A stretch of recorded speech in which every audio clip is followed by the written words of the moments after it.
Welcome to T-SAT. నా పేరు Sukesh, faculty of economy. మనం బడ్జెట్ 2025-26లో అభివృద్ధి ఇంజన్లని ప్రత్యేకంగా పొందుపరిచిన 4 అంశాల గురించి మనం మాట్లాడుతున్నాం. అందులో వ్యవసాయము, మైక్రో స్మాల్ మీడియం ఎంటర్ప్రైజెస్, సూక్ష్మ చిన్న మధ్యతరగతి పరిశ్రమలు, అదేవిధంగా పెట్టుబడులు. మనం వ్యవసాయానికి సంబంధించిన అంశాలు మాట్లాడుకున్నాము, సూక్ష్మ చిన్న మధ్యతరగతి సంబంధించిన అంశాలు మాట్లాడుకున్నాం. పెట్టుబడుల్లో ప్రజలలో పెట్టుబడులు అనే అంశాలు మనం మాట్లాడుకున్నాము. ఇప్పుడు ఆర్థిక వ్యవస్థలో పెట్టుబడులు అనే అంశాల గురించి మనం మాట్లాడుతున్నాము. దానిలో భాగంగా ఇంకొక అంశం ఏంటిది అని అంటే, వికసిత్ భారత్ కోసం nuclear energy mission. Science and టెక్నాలజీలో భాగంగా వచ్చే అంశం ఇది. వికసిత్ భారత్ కోసం న్యూక్లియర్ ఎనర్జీ మిషన్. దీనికోసం అణుశక్తి అణునష్టానికి అంటే ఆర్థిక వ్యవస్థలో పెట్టుబడులు అనే అంశం గురించి, మనుషులలో పెట్టుబడులు అనేది మనం మాట్లాడుకున్నాము. ఆర్థిక వ్యవస్థలో పెట్టుబడులలో భాగంగా వికసిత్ భారత్ కోసం న్యూక్లియర్ ఎనర్జీ మిషన్ అంశం మాట్లాడుతున్నాము. అణుశక్తి మరియు అణునష్టానికి పౌర బాధ్యత చట్టానికి సవరణలు చేపట్టాలి. బడ్జెట్లో ప్రతి పదము అనేది ఆర్థిక శాఖ మంత్రి అయిన నిర్మలా సీతారామన్ ప్రసంగం గురించి మనం మాట్లాడుతున్నాము.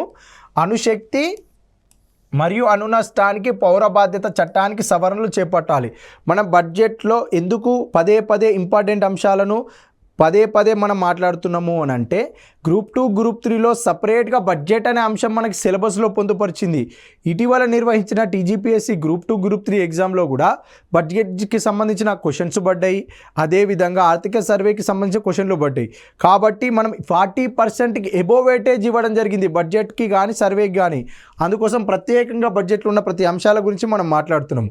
అయితే వికసిత్ భారత్ కోసం న్యూక్లియర్ ఎనర్జీ మిషన్లో భాగంగా 20,000 కోట్ల రూపాయలతో చిన్న మాడ్యులర్ రియాక్టర్, స్మాల్ మాడ్యులర్ రియాక్టర్ల పరిశోధన అభివృద్ధి కోసము న్యూక్లియర్ ఎనర్జీ మిషన్ ఏర్పాటు చేయబడుతుందంట.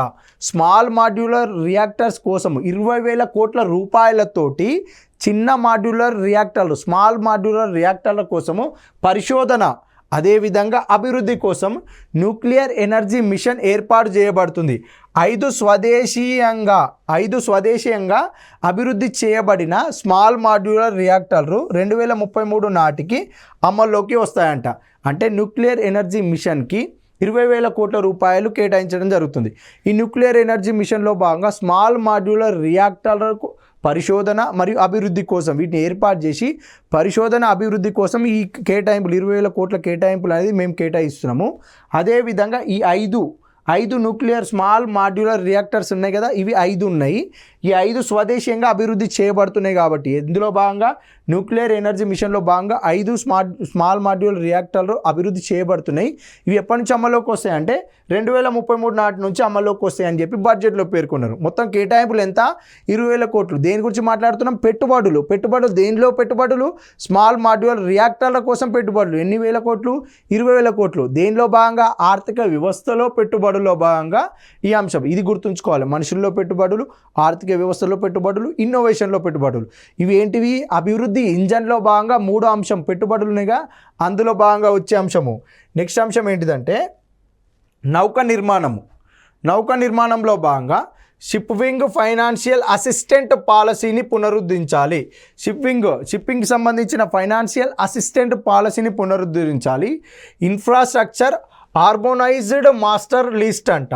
హార్మోనైజ్డ్ మాస్టర్ లిస్టులో చేర్చాల్సిన నిర్దేశిత పరిమాణం కంటే ఎక్కువగా ఉన్న పెద్ద షిప్లకు సంబంధించి ఫైనాన్షియల్ అసిస్టెంట్ పాలసీని పునరుద్ధరించి ఇన్ఫ్రాస్ట్రక్చర్ హార్మోనైజ్డ్ మాస్టర్ లిస్టులో చేర్చాల్సిన నిర్దేశిత పరిమాణం కంటే ఎక్కువగా ఉన్న పెద్ద షిప్లకు సంబంధించిన అంశాలను బడ్జెట్లో పేర్కొనడం జరిగింది నౌక నిర్మాణంలో భాగంగా. నెక్స్ట్ అంశం ఏంటిది అని అంటే సముద్ర అభివృద్ధి నిధి అంట. సముద్రాలను అభివృద్ధి చేయడం కోసం స్పెషల్గా ఒక ఫండ్ ఏర్పాటు చేస్తున్నాము. ఆ ఫండ్ ఎంత అంటే 25,000 కోట్ల కార్పస్తో మారిటైమ్ డెవలప్మెంట్ ఫండ్ అంట. మారిటైమ్ డెవలప్మెంట్ ఫండ్ అంటే ఏంటిది? సముద్ర అభివృద్ధి నిధి. వీటి కోసం ఎన్ని వేల కోట్లు కేటాయిస్తున్నాము? 25,000 కోట్ల కార్పస్ ఫండ్ అంట. 25,000 కోట్ల కార్పస్తో కూడిన మారిటైమ్ డెవలప్మెంట్ ఫండ్ ఏర్పాటు చేయబడుతుంది. ప్రభుత్వం 49% వరకు సహకారంతో, మరియు ప్రభుత్వం ఏం చేస్తుందంటే 49% సహకారం ఇస్తుంది. మిగిలిన 51% సహకారం ఎవరు చేసుకోవాలి? ఈ ఫండ్లో భాగంగా పోర్టులు మరియు ప్రైవేట్ రంగం నుండి బ్యాలెన్స్ మిగిలిన 51% ఎవరు కేటాయించాలి అంటే పోర్టులు మరియు ప్రైవేట్ రంగం వాళ్ళు ఉంటారు కదా, ప్రైవేట్ రంగం వారు ఈ అమౌంట్ను జత చేయాలి. దేనికోసం? 25,000 కోట్ల రూపాయల సముద్ర అభివృద్ధి నిధి ఫండ్ కోసము 49% ప్రభుత్వం ఇస్తుంది, కేంద్ర ప్రభుత్వము. మిగిలిన 51% ఎంత ఎవరు ఇవ్వాలి? పోర్టులు ఇవ్వాలి, ప్రైవేట్ రంగం వారు వీటి కోసం ఈ ఫండ్ను ఏర్పాటు చేయాలి. 25,000 కోట్లలో 49% ఏమి ఇస్తామో 51% మీరిద్దరు కలిసి ఇందులో ఈ నిధిని జమ చేయాలని చెప్పి బడ్జెట్లో పేర్కొనడం జరిగింది. నెక్స్ట్ ఏంటిది అంటే ఉడాన్, ఉడే దేశ్ కా ఆమ్ నాగరిక్. ఇది గ్రామీణ అంటే ప్రాంతీయ కనెక్టివిటీని పథకం. ఇది ఏంటి అంటే విమానాలలో ఎవరైతే ప్రయాణించాలనుకుంటున్నారో ఆ ప్రయాణించే వారి కోసము కొత్త 120 గమ్యస్థానాలను ఏర్పాటు చేయడం జరిగింది. ఉడే దేశ్ కా ఆమ్ నాగరిక్ అనేది ఏంటి అని అంటే ప్రాంతీయ రవాణాను అంటే ఇంతకుముందు ఎట్లుండే అంటే హైదరాబాద్లోనే ఇంటర్నేషనల్ ఎయిర్పోర్ట్ ఉంది, ఆ ఎయిర్పోర్ట్లోనే ఎక్కి వెళ్ళేవాళ్ళు. ఇట్లా కాకుండా కొన్ని డిస్టిక్లలో కూడా ఎయిర్పోర్ట్లు కట్టి కొత్తగా ప్రాంతీయ గమ్యస్థానాలను ఏర్పాటు చేసి, అంటే భారతదేశం ఉంది, ఎగ్జాంపుల్కి చెప్తున్నా, ఇది భారతదేశం. ఈ భారతదేశంలో చాలా ప్రాంతాలను విమానాల ద్వారా సందర్శించడానికి, ప్రాంతీయ కనెక్టివిటీని పెంచడానికి ఇప్పుడు తెలంగాణలో ఒక ఎయిర్పోర్ట్ ఉంది, చెన్నైలో ఒక ఎయిర్పోర్ట్ ఉంది, ఎగ్జాంపుల్కి చెప్తున్నాను, ఇట్లా ఎయిర్పోర్ట్లు ఉన్నాయి. ఇక్కడ వరకే ఉంటే నెక్స్ట్ ఏం చేసిరంటే భారతదేశంలో ఉన్న ప్రాంతాలలో గమ్యస్థానాలకు చేరుకోవడం కోసం, ప్రాంతీయ కనెక్టివిటీని పెంచడం కోసము తెలంగాణలో ఇంకొక ఎయిర్పోర్టు, మహారాష్ట్రలో ఒక 2 ఎయిర్పోర్ట్లు, కర్ణాటక 2 ఎయిర్పోర్ట్లు, ఇట్లా భారతదేశంలో ప్రాంతీయ కనెక్టివిటీని పెంచడం కోసము. ఉదాహరణకి ఇప్పుడు తెలంగాణలో హైదరాబాద్ నుంచి తిరుపతికి వెళ్ళడం కోసము, తెలంగాణలో హైదరాబాద్ నుంచి విజయవాడకి వెళ్ళడం కోసము, తెలంగాణలో హైదరాబాద్ నుంచి చెన్నైకి పోవడం కోసము, లేకుంటే లోకల్ ఏరియాలోనూ ఎగ్జాంపుల్కి తెలంగాణలో ఇంకొక ఎయిర్పోర్ట్ ఏర్పాటు చేసి ఉడాన్లో భాగంగా వరంగల్ కానీ ఆదిలాబాద్ కానీ ఇలాంటి ప్రాంతాల కోసం ప్రాంతీయ కనెక్టివిటీని పెంచడం కోసం ఒక వ్యక్తికి 2,500 రూపాయల టికెట్ తోటి తక్కువ ధరలో విమాన సౌకర్యం కల్పించే ఉద్దేశంతో ఉడే దేశ్ కా ఆమ్ నాగరిక్ అనే ఒక పథకాన్ని తీసుకొచ్చారు. దీనిలో భాగంగా ప్రాంతీయ కనెక్టివిటీని పెంచాలి. ఇప్పుడు ఇక్కడ నుంచి వరంగల్ నుంచి హైదరాబాద్ రావాలి, ఆదిలాబాద్ నుంచి హైదరాబాద్ రావాలి, ఇలా జస్ట్ ఎగ్జాంపుల్ మాత్రమే చెప్తున్నా. వరంగల్లో ఎయిర్పోర్ట్ ఉంది, ఆదిలాబాద్లో ఎయిర్పోర్ట్ ఉందని చెప్తలేను. ప్రాంతీయ కనెక్టివిటీని పెంచడము అంటే అక్కడ చిన్న ఎయిర్పోర్ట్ కూడా ఏర్పాటు చేయడము, అక్కడ ఎయిర్పోర్ట్ ఏర్పాటు చేసి హెలిప్యాడ్లు ఏర్పాటు చేయడము, ఇలాంటి అంశాలు అన్నట్టు. ఇక్కడ ఏమిచ్చారు? 120 కొత్త గమ్యస్థానాలకు ప్రాంతీయ కనెక్టివిటీని మెరుగుపరచడానికి మరియు రాబోయే 10 సంవత్సరాలలో 4 కోట్ల మంది ప్రయాణికులను తీసుకువెళ్ళడానికి సవరించిన పథకం ప్రకటించబడిందంట. ఏంటిదంటే 120 కొత్త గమ్యస్థానాలకు ప్రాంతీయ కనెక్టివిటీ. ఇప్పుడు ఇలా మాట్లాడుతున్నాం కదా, ఈ గమ్యస్థానాలు కొత్త ఏర్పాటు చేయాలి, ఇట్లా ఎయిర్పోర్ట్లు ఏర్పాటు చేయడం కానీ, చిన్న చిన్న హెలిప్యాడ్లు ఏర్పాటు చేయడం కానీ, ఇలాంటి ఇట్లా ఏర్పాటు చేయాలి. గమ్యస్థానాలు ప్రాంతీయ కనెక్టివిటీని పెంపొందించడం 120 గమ్యస్థానాలు. అదేవిధంగా రాబోయే 10 సంవత్సరాలలో 4 కోట్ల మంది ప్రయాణికులను తీసుకెళ్ళడానికి ఈ 120 గమ్యస్థానాల నుంచి విమానాల ద్వారా ప్రయాణము 4 కోట్ల మందికి సదుపాయాలు కల్పించే ఉద్దేశం కోసము ఈ ఉడాన్ అనే పథకాన్ని మనం ఏం చేస్తున్నామంటే సవరిస్తున్నామని చెప్పి బడ్జెట్లో పేర్కొన్నారు. హెలిప్యాడ్లు కొండ ప్రాంతాలు, ఆకాంక్షలు మరియు ఈశాన్య ప్రాంత జిల్లాలలో ఆకాంక్షిత ప్రాంతాలు అని అంటే ఏ ప్రాంతాలలో అయితే ఈ పథకాన్ని ప్రారంభించాలనుకుంటున్నారో ఆ ప్రాంతాలలో ఈ పథకానికి సంబంధించిన హెలిప్యాడ్లు మరియు కొండ ప్రాంతాలు, నార్త్ ఈస్టర్న్ స్టేట్స్ ఉన్నాయి కదా, ఈశాన్య ప్రాంతాలలో జిల్లాలలో చిన్న విమానాశ్రయాలకు కూడా మద్దతు ఇవ్వడానికి ఈ పథకం యొక్క ముఖ్య ఉద్దేశం తీసుకురావడం జరిగిందంట. ఈశాన్య ప్రాంతాలలో పెద్ద పెద్ద ఎయిర్పోర్ట్లు కట్టడానికి ఆస్కారం లేకపోతే చిన్న విమానాశ్రయాలు, ఈ ప్రాంతీయ కనెక్టివిటీని పెంపొందించాలంటే ఈశాన్య రాష్ట్రాలలో చిన్న చిన్న విమానాశ్రయాలు కూడా ఏర్పాటు చేస్తున్నాయి కదా, ప్రాంతీయ కనెక్టివిటీ పెరిగేది. ఒకదానికొకటి ప్రాంతీయ కనెక్టివిటీ పెరగాలి అంటే చిన్న చిన్న విమానాశ్రయాలు కొండ ప్రాంతాలలో, అదేవిధంగా ఈశాన్య ప్రాంతాలలో హెలిప్యాడ్లు ఏర్పాటు చేయడం లేదా చిన్న చిన్న విమానాశ్రయాలు కూడా ఏర్పాటు చేయడం కోసము ప్రత్యేకంగా 2025-26 బడ్జెట్లో మేము ఉడాన్ పథకంలో భాగంగా ఈ అన్ని అంశాలు తీసుకొస్తున్నామని చెప్పి ఆర్థిక శాఖ మంత్రి గారు పేర్కొనడం జరిగింది. నెక్స్ట్ అంశం ఏంటిదంటే బీహార్లో గ్రీన్ఫీల్డ్ విమానాశ్రయం అంటే ఏంటిదంటే ఏదైనా ఒక విదేశీ సంస్థ భారతదేశానికి వచ్చి భారతదేశంలో కొత్తగా ఒక సంస్థను ఏర్పాటు చేసి వారే ల్యాండ్ కొనుక్కొని ఆ ల్యాండ్లో ఒక సంస్థను ఏర్పాటు చేసి ఆ సంస్థలో భాగంగా వారు ఉత్పత్తి ప్రారంభిస్తే దాన్ని గ్రీన్ఫీల్డ్ సంస్థ అంటారు. అంటే భారతదేశంలోనే విదేశీ సంస్థ వచ్చి ఎయిర్పోర్టును పెట్టి ఎయిర్పోర్టులో భాగంగా వాళ్ళు అన్ని సదుపాయాలు కల్పించడం, అంటే కొత్తగా నిర్మించబోయే సంస్థనే గ్రీన్ఫీల్డ్ పెట్టుబడులు అంటాం కదా. ఇలా ఈ విధంగా బీహార్లో ఒక గ్రీన్ఫీల్డ్ విమానాశ్రయం, అంటే బీహార్లో ఏం చేయాలి, ఒక విదేశీ సంస్థ విదేశీ కంపెనీ బీహార్కి వచ్చి కొత్తగా ఒక ఎయిర్పోర్ట్ను గ్రీన్ఫీల్డ్ ఎయిర్పోర్ట్ని ఏర్పాటు చేయడము. అదేవిధంగా నెక్స్ట్ పాట్నా విమానాశ్రయం మరియు బీహార్లో బ్రౌన్ఫీల్డ్ విమానాశ్రయం. బ్రౌన్ఫీల్డ్ విమానాశ్రయం అంటే ఏంటిది, ఆల్రెడీ భారతదేశంలో ఒక స్వదేశీ సంస్థ లేదా విదేశీ సంస్థ అయినా ఈ సంస్థని విదేశాల నుంచి ఇంకెవరైనా వచ్చి ఆ కంపెనీని కొనుక్కొని టేకప్ చేసి ఆ సంస్థను నడిపిస్తే దానిని బ్రౌన్ఫీల్డ్ విమానాశ్రయం, అంటే ఇక్కడ విమానాశ్రయం అంటారు కాబట్టి బ్రౌన్ఫీల్డ్ కంపెనీలు అంటాం. ఇక్కడ విమానాశ్రయం ప్రకారం బ్రౌన్ఫీల్డ్ విమానాశ్రయం. గ్రీన్ఫీల్డ్ అంటే కొత్తగా మనమే సంస్థను ఏర్పాటు చేస్తే దాన్ని గ్రీన్ఫీల్డ్, ఉన్న సంస్థను కొనుగోలు చేసి సంస్థను నడిపిస్తే దాన్ని బ్రౌన్ఫీల్డ్ అంటారు. బీహార్లో గ్రీన్ఫీల్డ్ విమానాశ్రయాలు, అదేవిధంగా బ్రౌన్ఫీల్డ్ విమానాశ్రయాలను విస్తరించడం, ఎక్స్టెండ్ చేయడం కోసము ప్రత్యేకంగా మేము శ్రద్ధ వహిస్తున్నామని చెప్పి పేర్కొనడం జరిగింది. అదేవిధంగా మిథిలాంచల్లో పశ్చిమ కోశీ కెనాల్ ప్రాజెక్టు, బీహార్లోని వెస్టర్న్ కోశీ కెనాల్ ప్రాజెక్టులో ఈఆర్ఎం ప్రాజెక్టుకు ఆర్థిక సహాయం కూడా చేయడం జరుగుతుందని చెప్పి బడ్జెట్లో పేర్కొన్నారు. నెక్స్ట్ అంశం ఏంటిది అని అంటే మైనింగ్ సెక్టార్లో సంస్కరణలు. టైలింగ్స్ నుంచి కీలకమైన ఖనిజాల పునరుద్ధరణ కోసం ఒక విధానాన్ని తీసుకురావడం జరుగుతుంది. మైనింగ్ సెక్టార్లో ఖనిజాలను వెలికితీసే పద్ధతి ఉంటుంది కదా, ఈ ఖనిజాలను వెలికితీసే దానినే టైలింగ్స్ అంటారు. ఈ టైలింగ్స్ నుంచి కీలకమైన ఖనిజాల పునరుద్ధరణ కోసం ఒక విధానాన్ని తీసుకురావడం జరుగుతుందని చెప్పి బడ్జెట్లో పేర్కొన్నారు.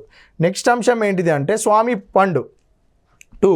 ప్రభుత్వము, బ్యాంకులు మరియు ప్రైవేటు పెట్టుబడిదారుల సహకారంతో 1,00,000 నివాస గృహాలను త్వరితగతిన పూర్తి చేయడం లక్ష్యంగా 15,000 కోట్ల నిధిని ప్రకటించారంట. స్వామి ఫండ్ 2లో భాగంగా ప్రభుత్వము మరియు బ్యాంకులు మరియు ప్రైవేట్ పెట్టుబడిదారుల సహకారంతో 15,000 కోట్ల నిధిని ఏర్పాటు చేసి, ఇప్పుడు 15,000 కోట్ల నిధిని ఎవరెవరు, ప్రభుత్వము, బ్యాంకులు మరియు అదేవిధంగా ప్రైవేట్ పెట్టుబడిదారులు, వీళ్ళు ముగ్గురు కలిసి ఒక 15,000 కోట్ల రూపాయలతో ఒక ఫండ్ ఏర్పాటు చేసి ఈ 15,000 కోట్ల రూపాయలతో ఏం చేయాలంటే 1,00,000 నివాస గృహాలను త్వరితగతిన పూర్తి చేయాలని చెప్పి ఒక లక్ష్యం ఏర్పాటు చేసుకోవడం జరుగుతుందని చెప్పి బడ్జెట్లో పేర్కొనడం జరిగింది. అదేవిధంగా నెక్స్ట్ అంశం ఏంటిదంటే ఉపాధి ఆధారిత వృద్ధికి పర్యాటకము. ఉపాధి అంటే ఏంది, ఎంప్లాయ్మెంట్ డిపెండ్ ఉంటుందిగా. ఉపాధి ఆధారిత వృద్ధికి పర్యాటకం అనే అంశంలో భాగంగా ఛాలెంజ్ మోడ్ ద్వారా రాష్ట్రాల భాగస్వామ్యంతో దేశంలోని టాప్ 5 పర్యాటక ప్రదేశాలను అభివృద్ధి చేయనున్నారంట. ఛాలెంజ్ మోడ్ ద్వారా రాష్ట్రాల భాగస్వామ్యంతో ఇప్పుడు మేము కేంద్ర ప్రభుత్వం బడ్జెట్లో పేర్కొంటున్న అంశం ఏంటిదంటే మేము కేంద్రము రాష్ట్రాల యొక్క సహకారంతో, రాష్ట్రాల యొక్క భాగస్వామ్యంతో దేశంలోని టాప్ 5 పర్యాటక ప్రదేశాలను అభివృద్ధి చేయనున్నాము అని చెప్పి బడ్జెట్లో పేర్కొనడం జరిగింది. నెక్స్ట్ అంశం ఏంటిది, ఇన్నోవేషన్లో పెట్టుబడులు. మనము అభివృద్ధి ఇంజన్లో 3వ అంశం ఏంటిది, పెట్టుబడులు పెట్టడం. అందులో మనుషుల్లో పెట్టుబడులు పెట్టడము, ఆర్థిక వ్యవస్థలో పెట్టుబడులు పెట్టడము, ఇన్నోవేషన్లో పెట్టడము. ఇన్నోవేషన్లో పెట్టుబడులు పెట్టడంలో ఉన్న అంశాలు, ఏదైనా అంశం ఏమిచ్చిరు, దానిలో ఏముంది అవే చూసుకోవాలి. ఇప్పుడు ప్రతి దానికి వివరణ అంటే క్లాసెస్ ఎక్కువ అవుతాయి, కానీ డీటెయిల్గా ఉన్న మెయిన్ ఇంపార్టెంట్ పాయింట్ వరకు అయితే మనం మాట్లాడుతున్నాం. ఇన్నోవేషన్లో పెట్టుబడులు పెట్టడం, మొత్తం ఈ అంశాలన్నీ మనకి ఎక్కడొస్తాయి అంటే ఇండియన్ ఎకానమీలో సపరేట్ టాపిక్లో, ఇండస్ట్రీలో ప్రత్యేకంగా వస్తాయి, వ్యవసాయంలో ప్రత్యేకంగా వస్తాయి, పరిశ్రమలలో ప్రత్యేకంగా వస్తాయి, సేవా రంగంలో ప్రత్యేకంగా వస్తాయి, సోషల్ డెవలప్మెంట్లో ప్రతి టాపిక్లో ఇవన్నీ మళ్ళీ వస్తాయి మనకి టాపిక్లు. బడ్జెట్లో భాగంగా చదువుతున్నాం కాబట్టి బడ్జెట్ భాగంగా ఇవి చూసుకుందాం. పరిశోధన, అభివృద్ధి మరియు ఆవిష్కరణ. గత సంవత్సరం జూలైలో ప్రకటించిన ప్రైవేట్ రంగ ఆధారిత పరిశోధన, ఇది గుర్తుంచుకోవాలి. ఏమిచ్చిరు ఇక్కడ, గత సంవత్సర జూలై బడ్జెట్లో ఏం చేసిరట అంటే ప్రైవేట్ రంగ ఆధారిత పరిశోధన, అభివృద్ధి మరియు ఆవిష్కరణల చొరవను అమలు చేయడాని కోసం 20,000 కోట్లు కేటాయించిరంట. ఇన్నోవేషన్లో పెట్టుబడి పెట్టడం. ఇన్నోవేషన్ అంటే ఏంటిది, ఉద్యమిత్వ దారిత్వము. ఎవరైతే ఒక వ్యక్తి ఉంటాడో అతను స్థాపించే పరిశ్రమలకు మార్కెట్లో వచ్చే పోటీదారు ఉంటుంది కదా, ఆ పోటీని తట్టుకునే విధంగా తన ఆలోచనలు ఆలోచించి ఆ పోటీకి అనుగుణంగా తను ఎక్కువగా ఉత్పత్తి చేసి మార్కెట్లో తన వస్తువులు ఎక్కువగా అమ్మేలాగా అంటే సేల్ అయ్యేలాగా తయారు చేసే వస్తువుల కోసం ఉపయోగించే స్కిల్ నైపుణ్యం ఉంటుంది కదా, ఆ వ్యక్తిని ఏమంటారంటే ఉద్యమిత్వదారుడు లేకుండా ఇన్నోవేషన్స్ కల్పించే లేదా నవకల్పనలు సృష్టించే ఉద్యమిత్వదారుడు అని పిలవడం జరుగుతుంది. ఇలాంటి పరిశోధన మరియు ఆవిష్కరణ చేయడం కోసము గత సంవత్సరం జూలై బడ్జెట్లో ప్రకటించిన ప్రైవేట్ రంగ ఆధారిత పరిశోధన, అభివృద్ధి మరియు ఆవిష్కరణల చొరవను, ఆవిష్కరణ అంటే ఇన్నోవేషన్స్ తీసుకురావడం కోసము ప్రత్యేకంగా 20,000 కోట్లు కేటాయించారంట. గత సంవత్సర బడ్జెట్ జూలైలో ప్రవేశపెట్టిన అంశాలు ఇవి. ప్రైవేట్ రంగ ఆధారిత పరిశోధన, అభివృద్ధి మరియు ఆవిష్కరణ ఇవి ఎప్పుడొచ్చినాయి? గత సంవత్సర బడ్జెట్లో పేర్కొన్నాం. కానీ ఫండ్ వీటి కోసం ప్రత్యేకంగా 20,000 కోట్లను ఈ సంవత్సరం 2025-26 బడ్జెట్లో మేము కేటాయిస్తున్నామని చెప్పి పేర్కొనడం జరిగింది. పెట్టుబడులు, ఇన్నోవేషన్లో పెట్టుబడుల అంశం, దీనిలో భాగంగా పరిశోధన, అభివృద్ధి, ఆవిష్కరణ కోసం 20,000 కోట్లు కేటాయించడం, ఇది చూసుకోవాలి. నెక్స్ట్ ఏంటిది? Deep tech fund of funds. Deep tech fund of funds అంటే తదుపరి తరం స్టార్టప్లు అంటే అప్డేటెడ్ అంటాం కదా, మనము అప్డేట్ చేసుకున్నామా, మొబైల్ అప్డేట్ చేసుకున్నామా, సిస్టమ్ అప్డేట్ చేసినామా అంటాం కదా. స్టార్టప్లు తదుపరి తరం తర్వాత రాబోయే స్టార్టప్లు ఉంటాయి కదా, స్టార్టప్లను ఉత్ప్రేరకపరచడానికి డీప్ టెక్ ఫండ్ ఆఫ్ ఫండ్స్ని అన్వేషించబడతాయంట. ప్రత్యేకంగా స్టార్టప్లను కోసము ఉత్ప్రేరకపరచడం కోసం, వారికి ప్రోత్సాహకాలు అందించడం కోసము ప్రత్యేకంగా డీప్ టెక్ ఫండ్ ఆఫ్ ఫండ్స్ని ఏర్పాటు చేయడం జరిగింది. నెక్స్ట్ ప్రధానమంత్రి రీసెర్చ్ ఫెలోషిప్లో భాగంగా మెరుగైన ఆర్థిక సహాయంతో ఐఐటీలు మరియు ఐఐఎస్సిలు ఇన్ఫ్రాస్ట్రక్చర్ కోసం, ఐఐటీలు సాంకేతిక పరిశోధన కోసము 10,000 ఫెలోషిప్లు అందించడం జరుగుతుందంట. ఐఐటీలకు మరియు ఐఐఎస్సిలలో సాంకేతిక పరిశోధన కోసము 10,000 ఫెలోషిప్లు అందించడం జరుగుతుంది. 10,000 మందికి ఫెలోషిప్లు ఇవ్వడం జరుగుతుంది. దేంట్లో? పిఎం రీసెర్చ్ ఫెలోషిప్లో భాగంగా కొత్తగా ఐఐటీలలో భాగంగా ఐఐఎస్సిలో భాగంగా 10,000 ఫెలోషిప్లు మేము అందించడం జరుగుతుందని చెప్పి 2025-26 బడ్జెట్లో ఆర్థిక మంత్రి ప్రసంగించడం జరిగింది. నెక్స్ట్ అంశం ఏంటిదంటే పంటల జెర్మ్ ప్లాజం కోసం జెన్యూ బ్యాంకు. ఈ జెన్యూ బ్యాంకుకు సంబంధించిన అంశం ఏంటిదంటే భవిష్యత్తులో ఆహారము మరియు పోషకాహార భద్రత కోసము 10 లక్షల జెర్మ్ ప్లాజం లైన్లతో 2వ జీన్ బ్యాంకును ఏర్పాటు చేయబడుతుందంట. ఎన్నవ జీన్ బ్యాంకు? 2వ జీన్ బ్యాంకు ఏర్పాటు చేయబడుతుంది భవిష్యత్తులో ఆహారము మరియు పోషకాహార భద్రత కోసము. ఈ అంశం గుర్తుపెట్టుకోవాలి. ఆహారము, పోషకాహార భద్రత కోసము 10 లక్షల జెర్మ్ ప్లాజం లైన్లతో 2వ జీన్ బ్యాంకును ఏర్పాటు చేయబోతున్నామని చెప్పి 2025-26 బడ్జెట్లో ఆర్థిక శాఖ మంత్రి గారు పేర్కొనడం జరిగింది. అదేవిధంగా నెక్స్ట్ అంశం ఏంటిది? నేషనల్ జియోస్పేషియల్ మిషన్ ఏంటిదంటే national geospatial mission foundation geospatial infrastructure మరియు డేటాను అభివృద్ధి చేయడం కోసం ప్రకటించడం జరిగిందంట. నేషనల్ జియోస్పేషియల్ మిషన్ ప్రత్యేకంగా దేనికోసము ముఖ్య ఉద్దేశం ఏంటిది? ఇన్ఫ్రాస్ట్రక్చర్ మరియు డేటాను అభివృద్ధి చేయడం కోసం ప్రత్యేకంగా జియోస్పేషియల్ మిషన్ను ప్రకటించడం జరిగిందని చెప్పి బడ్జెట్లో పేర్కొనడం జరిగింది. అంశం ఏంటిది? దానిలో భాగంగా క్వశ్చన్ ఏ విధంగా వస్తుంది? ఇన్ఫ్రాస్ట్రక్చరు మరియు డేటాను అభివృద్ధి చేయడం కోసం ఈ మిషన్ను ప్రకటించారు. ఈ అంశం గుర్తుపెట్టుకోవాలి. నెక్స్ట్ అంశం ఏంటిదంటే జ్ఞాన్ భారత్ మిషన్ యొక్క ముఖ్య ఉద్దేశం ఏంటిది?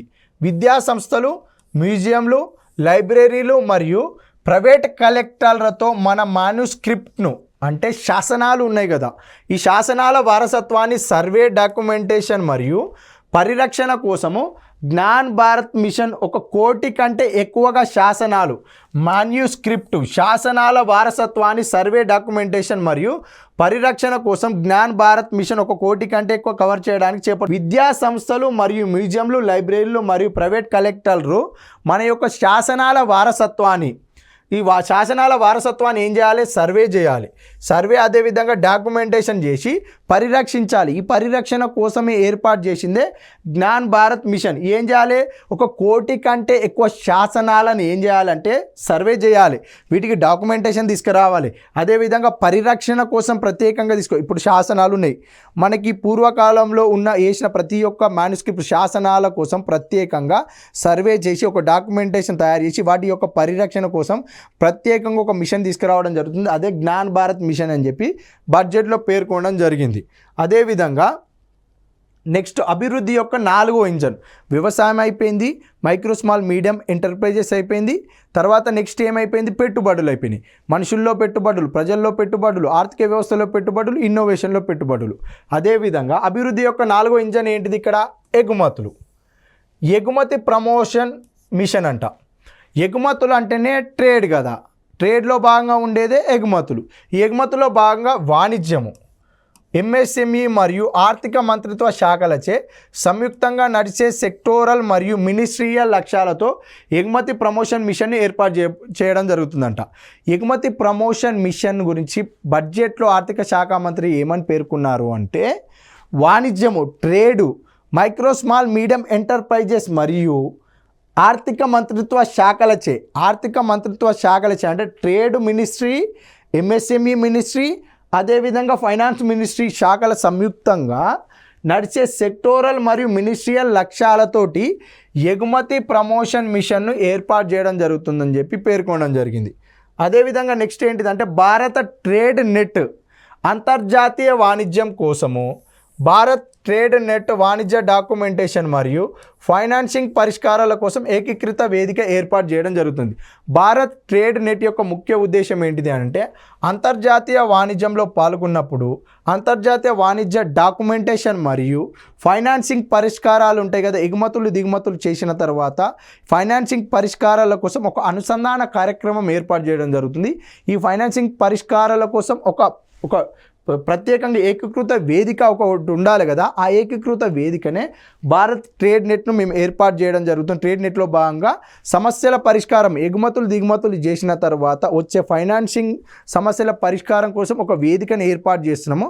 ఆ వేదికను ఏర్పాటు చేయడం కోసం భారత్ ట్రేడ్ నెట్ను మేము ప్రత్యేకంగా తీసుకొస్తున్నామని చెప్పి బడ్జెట్లో పేర్కొన్నారు. అదేవిధంగా జీసీసీ కోసం జాతీయ ఫ్రేమ్వర్క్, అభివృద్ధి చెందుతున్న టైర్ 2 నగరాలలో గ్లోబల్ క్యాపబిలిటీ సెంటర్లను ప్రోత్సహించడానికి, అభివృద్ధి చెందుతున్న టైర్ 2 నగరాలలో గ్లోబల్ క్యాపబిలిటీ సెంటర్లను ప్రోత్సహించడానికి రాష్ట్రాలకు మార్గదర్శకంగా రూపొందించాల్సిన జాతీయ ఫ్రేమ్వర్క్ అంట.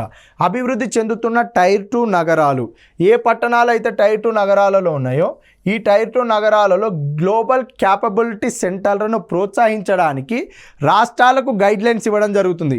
ఈ రాష్ట్రాలకు మార్గదర్శకంగా రూపొందించాల్సిన జాతీయ ఫ్రేమ్వర్క్ మేము ఏం చేస్తామంటే, ఒక ఫ్రేమ్వర్క్ తయారు చేస్తాము.